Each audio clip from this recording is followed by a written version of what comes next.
Hello friends, ப்ளவுஸோட last tips இது. ஆக்சுவலாக நம்ம என்ன தான் கரெக்டாக ஃப்ரண்ட்டும் பேக்கும் கட் பண்ணி ஸ்லீவும் அட்டாச் பண்ணியிருந்தால் கூட ஃபைனல் ஸ்டிச் வந்துட்டு இது தான். ஸ்லீவ் ரவுண்ட், ஆம்கோல் ரவுண்ட், வேஸ்ட் ரவுண்ட். ஓகேங்களா? இதை நீங்கள் கரெக்டாக மார்க் பண்ணி கரெக்டாக ஸ்டிச் பண்ணும்போது மட்டும்தான் நமக்கு கரெக்டான ஃபிட்டிங் வரும். நான் இதில் வந்துட்டு இப்போ எவ்வளோ மார்க் பண்ணுறேங்கிறத காட்டுறேன். இதில் வந்து ஸ்லீவ் ரவுண்டு 5.25 இன்ச்சு நான் மார்க் பண்ணுறேன். ஓகேங்களா? ஓவராலாக வந்து 11.5 இருக்கும்.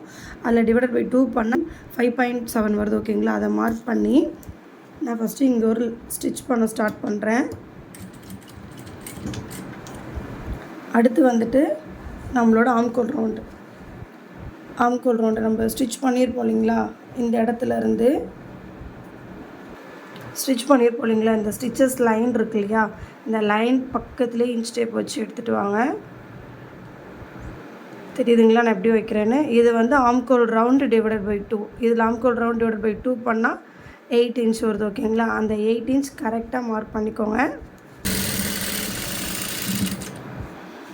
அடுத்து வந்து வேஸ்ட் ரவுண்டு. ஓகேங்களா? அடுத்து வேஸ்ட் ரவுண்டு. ஓகேங்களா?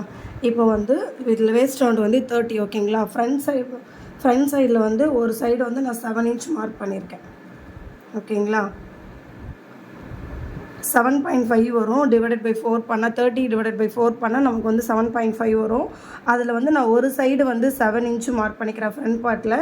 பேக் பார்ட்டை வந்து டபுளாக ஃபோல்ட் பண்ணி நான் 8 இன்ச் மார்க் பண்ணிக்கிறேன். ஓகேங்களா? ஸோ இந்த மாதிரி ஃப்ரண்ட்டில் ஒரு 1/2 இன்ச் கம்மியாக, பேக்கில் ஒரு 1/2 இன்ச் எக்ஸஸாக வச்சு நம்ம ஸ்டிச் பண்ணும்போது அந்த கப் ஷேப் வந்து பர்ஃபெக்டாக இருக்கும். இது வந்து பஸ்ட்டு சைஸ் நார்மலாக இருக்கவங்களுக்கு இது ஓகேவாக இருக்கும்.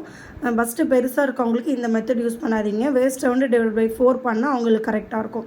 இதே கம்மியாக இருக்கவங்களுக்கு வேஸ்ட் ரவுண்டு டிவைட் பை 4 பண்ணிவிட்டு ஃப்ரண்ட் பார்ட்டில் 1/2 இன்ச் கம்மியாகவும், பேக் பார்ட்டில் வந்து 1/2 இன்ச் அதிகமாகவும் வச்சு நீங்கள் ஸ்டிச் பண்ணி கொடுங்க. ஓகேங்களா? இப்போ வந்து ஸ்டிச் பண்ணிக்கலாம்.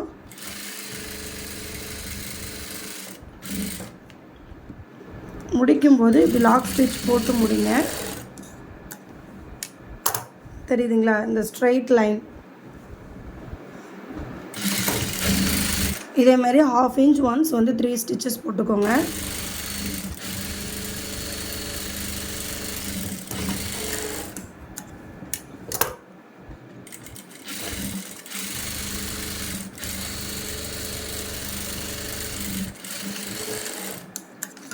ஸ்டிச்சஸ் போட்டுட்டு இந்த எக்ஸஸ் ஃபேப்ரிக்கை கட் பண்ணி எடுத்துருங்க. நமக்கு இங்கே 1 இன்ச் அலவன்ஸ் இருந்தால் போதும்.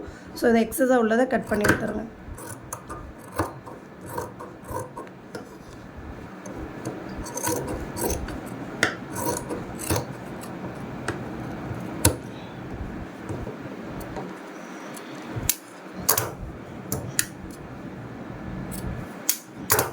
ஸோ ஃபைனலாக இந்த மாதிரி ஓவர்லாக் போட்டு கொடுத்துட்டிங்கன்னா உங்களுக்கு நீட் ஃபினிஷிங் வந்துடும். ஓகேங்களா? இந்த வீடியோ உங்களுக்கு பிடிச்சிருந்தா லைக் பண்ணுங்கள். தேங்க்யூ ஃபார் வாட்சிங் திஸ் வீடியோ.